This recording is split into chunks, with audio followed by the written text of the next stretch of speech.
한 목사님께서 아이가 없는 가정에 가셔서 이렇게 아이를 잉태하기 위해서 간절히 우리 하나님께 요청하며 기도를 드렸습니다. 그런데 정작 이 세댁은 아멘을 안 하더래요. 옆에 있는 사모님이 안타까우니까 사모님이 옆에서 열심히 아멘, 아멘 했던 겁니다. 그리고 3개월 뒤에 이 목사님의 간절한 기도가 응답되었습니다. 아기가 생겼어요. 세댁이 아니라 사모님한테요. 늦둥이요. 아직 늦지 않았습니다, 여러분. 네, 목표하시는 분들 기도하시길 바랍니다. 우리 옆 사람과 인사 나누겠습니다. 기도합시다. 기도합시다.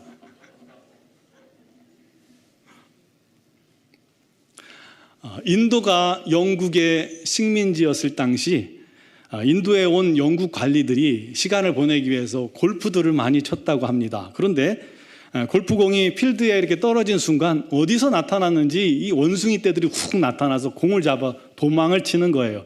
그리고는 아무 데다 던져놓고는 도망을 칩니다. 자연히 게임은 엉망이 되었겠죠. 뭐 말릴 방법도 없고요. 그렇다고 이들이 골프를 포기했을까요? 그렇지 않습니다. 이들은 오히려 새로운 규칙을 만들었습니다. 그 규칙이 뭐냐면 원숭이가 떨어뜨린 그 자리에서 다시 시작하는 것입니다. 그러다 보면 1등이 꼴찌도 될 수 있겠고 꼴찌가 1등도 될 수 있겠죠. 우리의 인생을 보면 내 뜻대로 되는 것이 그리 많지 않다는 것을 우리가 알 수가 있습니다. 우리 인생 안에도 원숭이 같은 상황들이, 요소들이, 환경들이 불쑥불쑥 나타나서 우리의 삶을 뒤죽박죽 만들어 버리는 것입니다. 그렇다고 우리가 좌절해 있을 수는 없잖아요. 엉망이 된 삶의 자리, 실패의 자리, 넘어진 자리에서 우리도 다시 시작해야만 합니다. 이 자리에 계신 분들 중에도 삶이 엉망이 되어지고 하는 일이 마치 엉켜버린 실타래처럼 뒤죽박죽 되어지고 꼬여져 버린 분들 계실 겁니다. 잘 해보려고 노력했는데도 잘 안 돼요. 노력해도 이상하게 환경이 허락하지 않아서 실패하고 또 실패합니다. 99% 다 되는 일도 1% 때문에 잘 안 돼요. 그래서 그렇게 생각합니다. 도대체 내 삶은 왜 이럴까? 남들보다 더 노력하면 했지 못하지 않은데 나는 왜 이렇게 안 될까? 나는 왜 그럴까? 생각하는 그런 분들이 계실 겁니다. 그러나 넘어진 그 자리, 낙심한 그 자리, 절망한 그 자리, 또 절망좌절한 그 자리, 그 자리에서 우리가 다시 시작할 수 있음을 믿으시기 바랍니다. 시작할 뿐만 아니라 힘차게 일어나서 낙심과 절망을 기쁨과 감사로 바꿀 수가 있습니다. 어떻게 그렇게 할 수 있을까요? 그것을 가능케 하는 힘이 바로 기도입니다. 기도가 회복되면요, 불가능이 가능으로 바뀝니다. 왜냐하면 내 힘으로 사는 인생이 하나님의 힘으로 사는 인생이 되기 때문입니다. 오늘 그런 기도가 회복되는 저와 여러분 되기를 주님의 이름으로 축원합니다. 이 유다 나라가 BC 586년, 기원전 586년에 멸망을 합니다. 그리고 바벨론의 포로로 백성들이 다 붙잡혀 갔습니다. 민족들이 다 흩어졌어요.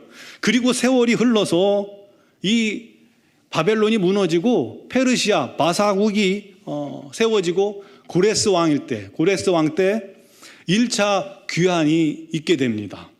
그리고 79년 뒤에 에스라를 통해서 2차 포로들이 고향으로 돌아오고요. 그리고 13년 뒤에 느헤미야를 통해서 3차 귀환으로 모든 귀환이 마칩니다.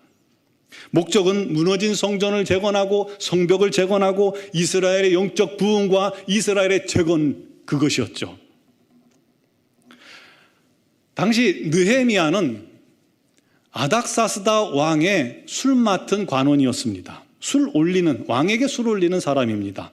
우리는 왕에게 술 올리는 사람이라 별거 아니겠지라고 생각하겠지만 그렇지 않아요. 최측근입니다.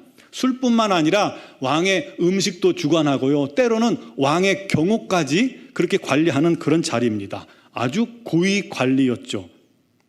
느헤미야가 왕의 무한 신뢰를 받던 사람이었다는 것을 우리가 알 수 있는 대목입니다. 하지만요, 그는 포로 출신입니다. 포로였어요. 그럼에도 불구하고 이 사람이 너무 탁월했던 것이죠. 너무 탁월하게 신실하고 탁월하게 지혜롭고 탁월하게 신뢰할 만했던 것입니다. 마치 요셉을 보는 듯하죠. 여러분, 우리 그리스도인들은 세상에서도 이렇게 신뢰받는 사람이 되어야 할 줄로 믿습니다. 예수 믿는 사람들은 믿을 만해. 예수 믿는 사람들은 거짓말 안 해. 예수 믿는 사람들은 정직하고 성실해. 이런 말 들어야 되지 않겠습니까? 우리 한국교회 초대교회는 그랬어요. 그래서 일제시대에도요, 뭔 일 생기면은 우리 그리스도인 잡는 건 일도 아니었어요. 왜냐하면 물어보면 거짓말을 안 하니까요. 거짓말을 못 하니까요. 무조건 맞다고 대답하니까요. 하지만 요즘은 이 세상에서 교회에 대한 신뢰가 너무나도 많이 무너져 있는 것을 봅니다. 마음이 아프죠. 하지만 남 탓할 게 없습니다. 내가 삶 속에서 내 주변 사람들로부터 신뢰가 무너져 있으면 내가 교회의 신뢰를 무너뜨린 사람이 되는 것이고 내가 예수님의 신뢰를 무너뜨린 사람이 된 것입니다. 우리 모두가 잘못입니다.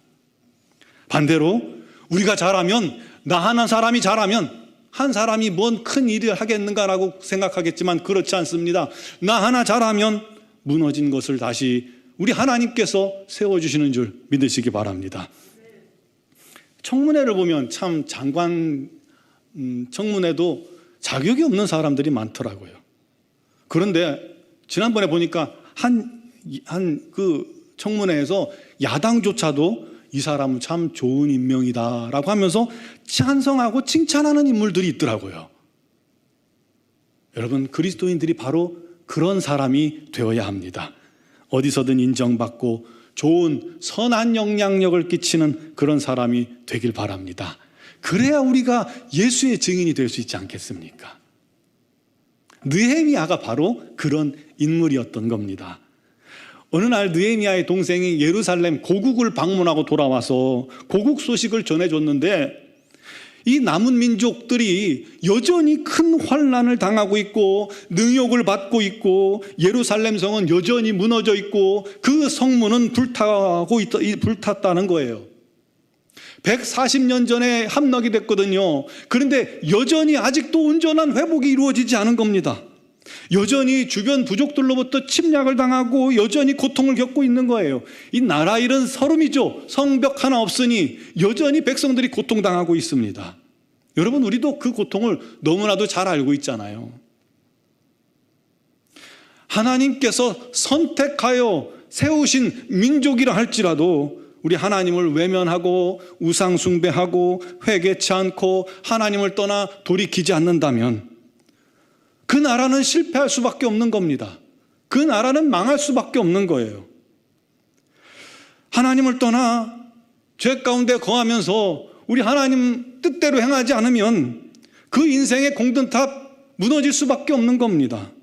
좌절합니다. 고통당합니다. 하나님의 약속 안에, 우리가 하나님의 자녀니까 하나님의 약속 안에 있고 주 안에 거하지만 그럼에도 불구하고 그것을 누리지 못한다는 사실입니다. 그때 우리가 어떻게 해야 할까요? 어떻게 다시 시작할 수 있을까요? 첫 번째는 무너지고 불타고 환난당한 그 자리, 희망 없는 그 자리에서 기도를 회복하면 다시 시작할 수 있습니다. 느헤미야가 예루살렘 소식을 듣고 너무나도 마음이 아픈 거예요. 너무 가슴이 아파서 몇 날 며칠을 울기 시작합니다. 그리고 끝내 금식하며 하나님 앞에 기도하기 시작합니다. 이스라엘 민족이 범죄하고 돌이키지 않아 지금과 같이 참담한 상황이 되게 되었음을 고백하면서 이스라엘 자손들을 대표하는 마음으로 우리 하나님 앞에 처절하게 회개합니다. 또 선지자들 통해서 약속하신 말씀처럼 이 민족을 다시 회복해달라고 하나님의 말씀, 하나님의 약속을 붙들고 간절히 금식하며 기도했습니다. 하나님, 우리에게 긍휼을 베풀어 주옵소서. 하나님을 경외하는 종들의 기도를 들으사 은혜를 입게 하옵소서. 느헤미야와 동생과 몇 경건한 사람들이 모여서 우리 하나님 앞에 기도한 겁니다. 근데 그때가 기슬르월입니다. 태양력으로 따지면 11월에서 12월 사이입니다. 당시 왕들은 겨울에는 조금 따뜻한 바벨론에 가서 겨울을 보내고, 또 여름에는 앙메다라는 곳에 가서 보내고, 봄, 가을에는 아름다운 수산궁으로 돌아와서 그곳에서 진물을 보았습니다. 이 느헤미야가 이 기슬르월에 기도를 시작했는데, 10일, 12월경에 기도를 시작했는데 2장 1절에 보면 니산월에 왕 앞에 나아갔습니다. 니산월은 3, 4월입니다. 봄. 그러니까 왕이 없던 이 4개월 동안 느헤미야가 열심을 다해 금식하며 기도했던 겁니다. 그때만 해도 느헤미야는 자기와 그 몇 사람의 기도가 민족의 운명을 바꿀 그런 기도일 줄은 꿈에도 상상하지 못했을 겁니다. 사랑하는 성도 여러분, 하나님께서 원하시는 것은 우리가 실패한 그 자리, 무너지고 불타고 환난당한 고통의 그 자리, 희망 없는 그 자리, 삶 속에서 무너져 있는 그 자리, 내가 좌절한 그 자리, 그 자리에서 우리가 무릎 꿇어 기도하기를 원하신다는 것입니다. 그곳에서 기도할 때 다시 시작하는 은혜를 우리에게 허락해 주실 줄 믿으시기 바랍니다. 이 자리에 있는 분들도 트라우마를 겪는 분들 계실 거예요. 어떤 큰 충격 받아가지고요, 어떤 공포 상황이 나면 또다시 주추러들고 움츠러들고 힘든 상황들, 때로는 고소공포증도 있고 폐쇄공포증도 있고, 어떤 실패의 경험 때문에 힘들어하는 분들이 계시고, 외면당하고 거절당한 것 때문에 항상 위축되어 있고 자신감 없고 자존감 떨어져 있는 분들도 계실 겁니다. 공황장애를 겪으면서 힘들어하고 질병으로 고통당한, 쓰러져 있는 그 자리는 우리가 다시 서고 싶지 않고 그 자리에 다시 가고 싶지 않은 곳입니다. 피하고 싶어요. 왜냐하면 여전히 두렵기 때문이죠. 여전히 힘들기 때문이죠. 그러나 그걸 우리가 극복하려면 그 자리에 돌아가 그것을 마주대고 서서 이겨냄으로 말미암아 이겨낼 수 있는 것입니다. 치유되고 회복될 수 있는 겁니다. 그래서 우리 하나님께서 우리를 실패한 그 자리에 그냥 서게 만드시는 겁니다. 왜요? 다시 시작하는 출발지가 어디냐면 실패한 그 자리이기 때문입니다.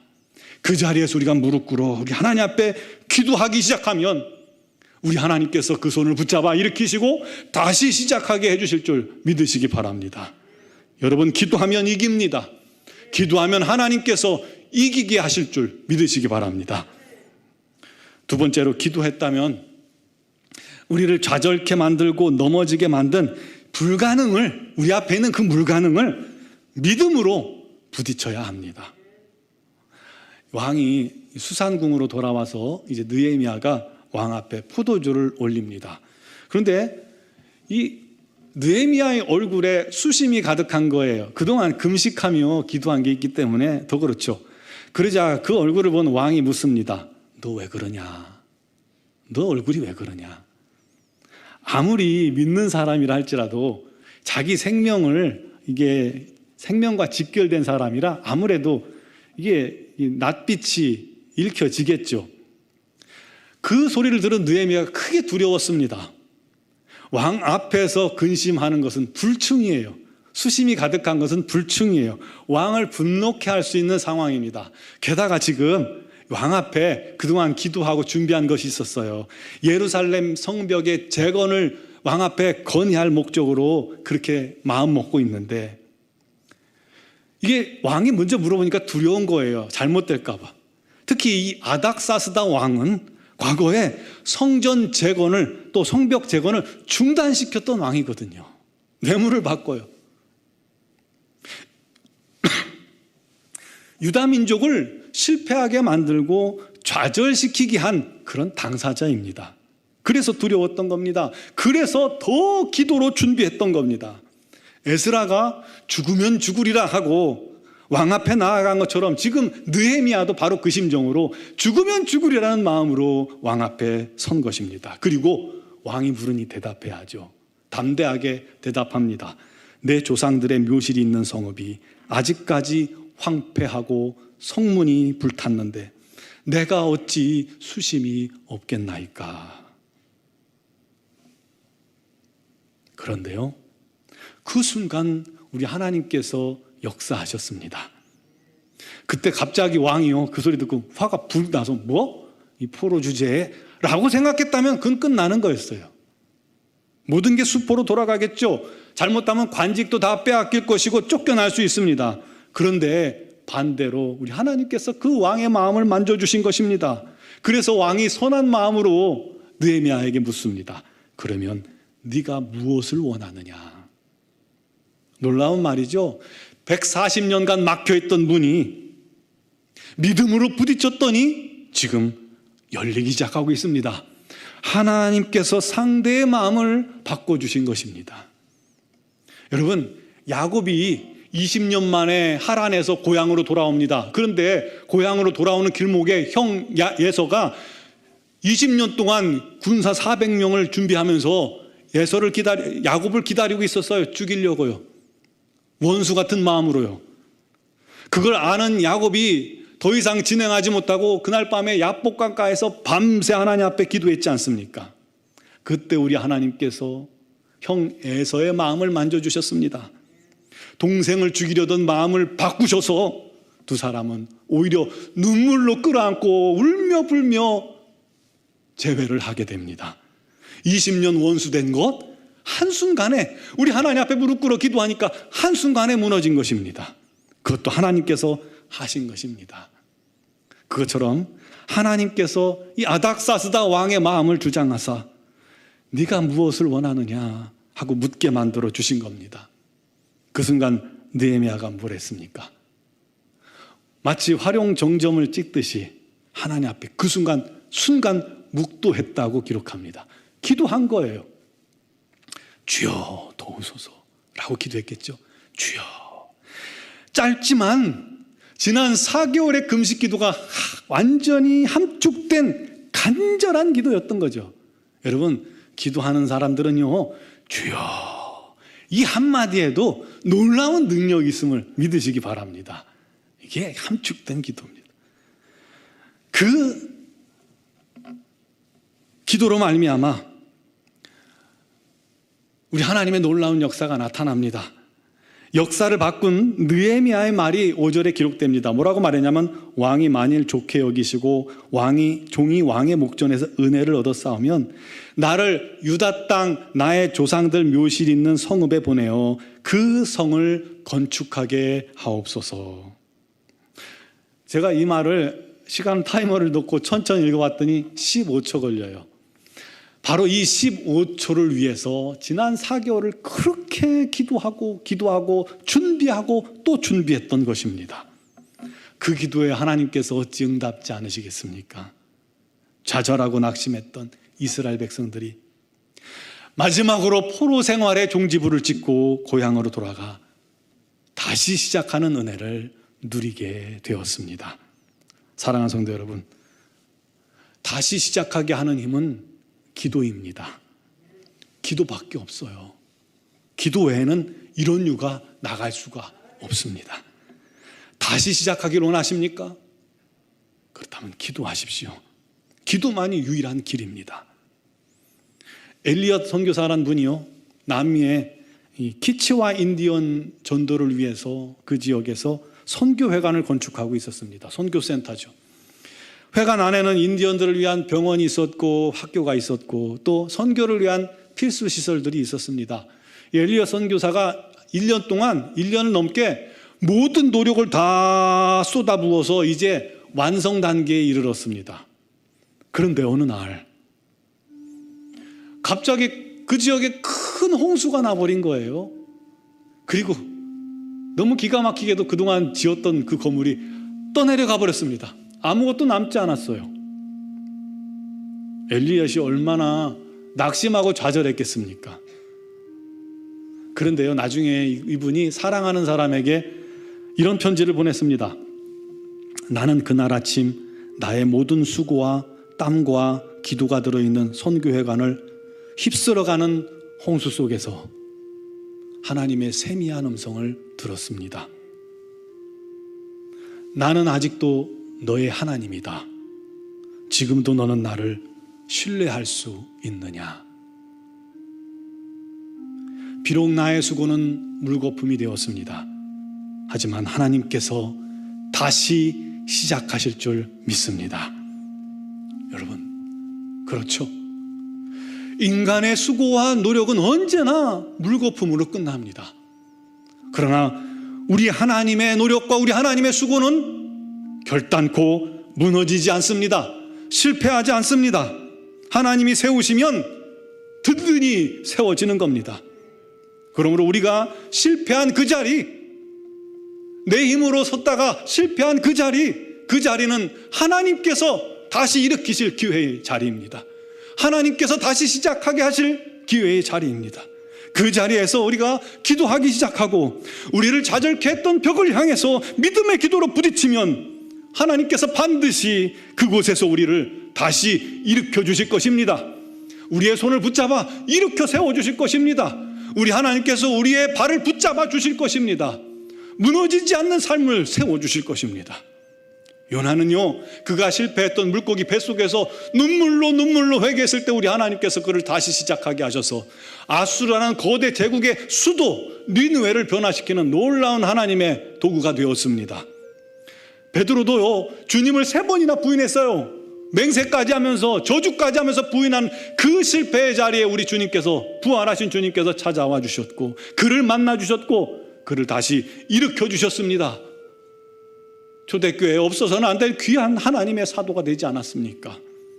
삼손도 실패하고 그를 통해서 수치를 당하고 부끄러움을 당하고 우상의 신전에 설 수밖에 없었습니다. 하지만 그 자리에서 하나님께 기도하고 회개하고 눈물로 회개하고 다시 시작하게 해달라고 기도했을 때 우리 하나님의 능력이 그에게 임하여 자기의 사명을 마칠 수 있었습니다. 사랑하는 성도 여러분, 이제 우리 차례입니다. 여러분, 무엇 때문에 좌절해 계십니까? 무엇 때문에 눈물 흘리고 계십니까? 무엇 때문에 나는 왜 이럴까? 나는 왜 안 될까? 하소연하고 있지 않습니까? 무엇 때문입니까? 그런데요, 우리가 실패하는 그 자리에, 여러분, 그곳에 나 혼자 있었기 때문에 실패한 줄 알았던 그 자리에 우리 주님 함께 계셨다는 걸 아십니까? 그 순간에도 우리 주님은 나를 안고 계셨습니다. 내 마음대로 내 뜻대로 고집하다가 실패하는 그 자리에도 우리 주님께서 같이 계셨습니다. 그 주님께서 저와 여러분이 울 때 같이 울고 계셨고 한숨 쉴 때 같이 계셨습니다. 저와 여러분을 품에 안아 위로하고 계셨음을 기억하시기 바랍니다. 외면하지 않으십니다. 그 주님이 우리를 기다리고 계십니다. 다시 일어나, 다시 시작해. 내가 힘줄게. 내가 도와줄게. 기도하면 내가 할게. 기도하면 내게 맡기면 내가 세울게 라고 말씀하실 것입니다. 그러면 침체된 우리 영혼이, 실패한 우리의 마음이, 좌절되어 있던 우리의 삶이, 넘어진 우리의 자녀들이, 넘어져 있는 우리의 남편과 우리 아내들이, 우리의 부모님들이, 우리의 형제들이, 우리의 지체들이 회복되어 다시 시작하게 될 것입니다. 그를 위해 기도하는 저와 여러분 되시기를 주님의 이름으로 축원합니다. 우리 찬양 드리고 기도하는 시간 갖겠습니다.